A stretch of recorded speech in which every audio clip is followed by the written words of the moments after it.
he he was like a player I looked up to as well because he was a good AD carry. So we Yeah. shared a lot of thoughts about like bot lane matchups and whatnot, and how to impact the map from our lane. Hmm.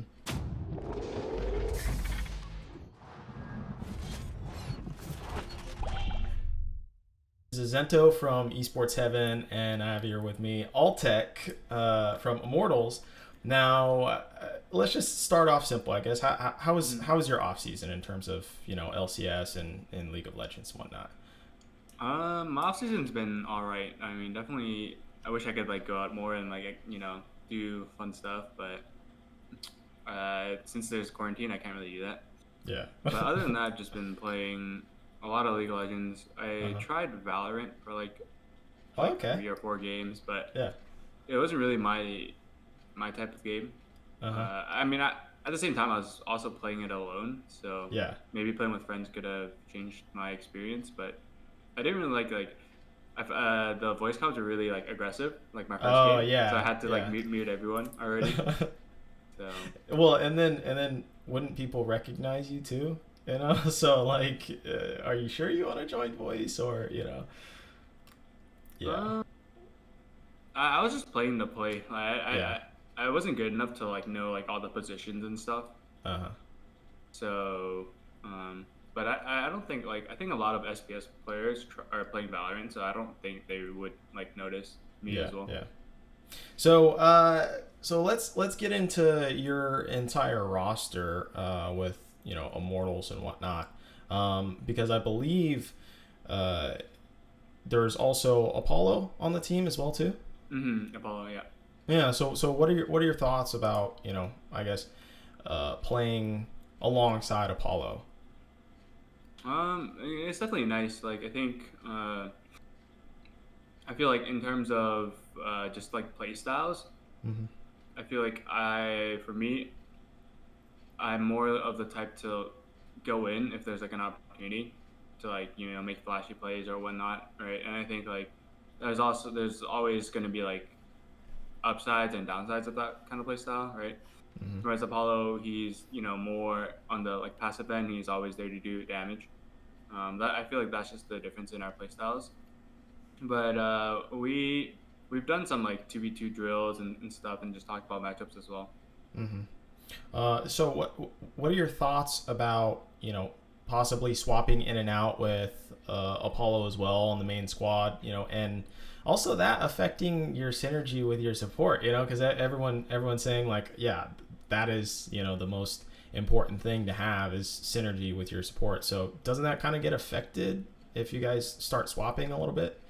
Uh, yeah, I think it'll definitely get affected a decent amount, I would say, just because like Mm-hmm. you're so used to doing something, and maybe it's different when you play with someone else, right?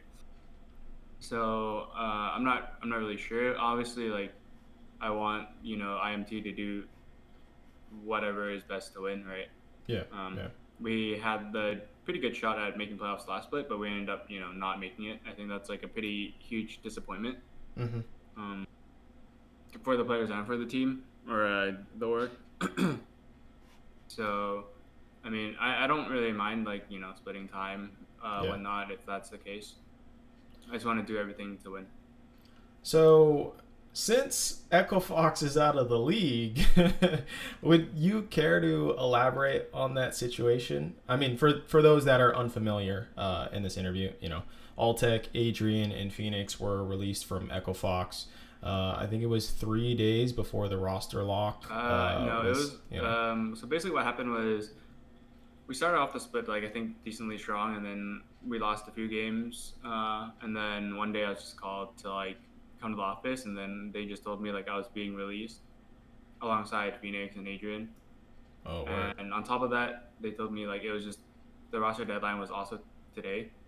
So like I had like less than, I don't know, like not even 24 hours to try to find a new team. Mm-hmm. So it definitely was hard, but I've made it past that. I've come back. Yeah. I'm only looking forward for now. So Word, word. Okay. So I know that previously, a long, long, long time ago, you had replaced Cop on Gravity way back in the day. Mm. And then you had also been coached by him, if I'm not correct, more recently in, I think it was, I want to say It was on Flying Dig, Quest? yeah, on Dig. Oh, on Dig, yeah, yeah, yeah. So, I mean, what have you learned from Cop? Because it's clear that he's been like quite heavily involved with you as a player. Yeah, so I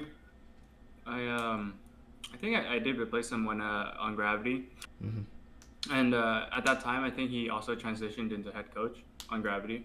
Mm-hmm. So I was already working with him, and it's just nice to work with, like, I guess during that time, he he was like a player I looked up to as well because he was a good AD carry. So we Yeah. shared a lot of thoughts about like bot lane matchups and whatnot, and how to impact the map from our lane. Mm-hmm. And then moving forward, he coached me again on Dig when I joined Dignitas, and I think overall it was more or so just like us having like a good relationship, talking about whatever bot lane matchups or what I think is better or what I think the team needs. Like we have a pretty good relationship in terms of that, Mm-hmm. and it just felt like he also points out the small details that I miss a lot. Um, whether it's like mechanic things or whether it's like map movements, I think that really helped me. Okay. And speaking of old school players, Uzi has retired officially. Mm. What are your thoughts on that? Um, Honestly, I definitely wish he competed just this year, Mm-hmm. but he couldn't. Just because I think it would be really amazing if, especially like obviously this year's World is in China. I feel like if he was able to give like a good performance during Worlds and during his final, um, his final split, I think that would be very memorable, not Yeah. only for him and just for Chinese fans as well. But So. besides him, like the other AD carry I really looked up to was Wei Zhao back in like super Oh early season. yeah, Like he was yeah. probably one of my favorite players, even to this day. Mm-hmm. So I have a really like a lot of respect for Wei Zhao and Uzi because I think they're probably China's best AD carries. Okay. So speaking of 80 carries, there's been a lot of complaints on Reddit recently about ADC and Hmm. just the role. So what are your thoughts on ADC in the current meta? Is it underpowered in solo queue, overpowered? Like what? I think the position itself is kind of underwhelming, I would say. Like, I Mm-hmm. think you don't really have like I mean, I guess your like specific job is just to like farm early. Like, you can't really do anything by yourself. I think that's like why a lot of people find it like kind of shitty, is because you can be 2-0, but you would still die to anything because you're just weak by yourself, right? But I think in Mm-hmm. competitive play or when you're duo queuing on bottom with a support player, I think it's like a lot easier to play, or like there's more purpose, right? Yeah. You know, you're it's more complex than just like, oh, like I'm getting solo killed by a 0-10 top laner, right? Yeah. Yeah. So I think a lot of people just don't understand that aspect of it. For me, I don't really have any like problems with it. Like it's just how it is, like patch by patch, right? Yeah. It's just something pro players have to adapt to. So I've been playing just AD carry fine, I guess. But obviously, playing some mages feel a little better, just because I Mm-hmm. feel like whether it's like Syndra or something else on bottom, you're able to do a lot more by yourself. Yeah. So, what are your thoughts, I guess, on the current jungle meta? Because that's going to impact your lane, Mm. and that some people are saying that we're in sort of a farming meta, as it were, which then would mean that you're kind of on your own in the bot lane, right? So, Mm-hmm. what's your take on this? Personally, I think like the meta right now is there's a lot of kind of like high mechanical junglers. I would say like carry jungles like Kindred, Graves, Nidalee, Mm-hmm. and stuff like that. So like I feel like if the player is really good on those champions, it's gonna be like pretty powerful. Mm, And obviously, those champions they can like invade aggressively and also like farm really well, right? yeah. It's not just like where they can just farm. So I think playing against those champions, you would need a really good early game plan, I would say. Hmm. Okay, cool. Well, I think that's all I have for you. Appreciate your time. Best of luck in the upcoming season. This has been Azento from Esports Heaven and Altec from Immortals. Appreciate it.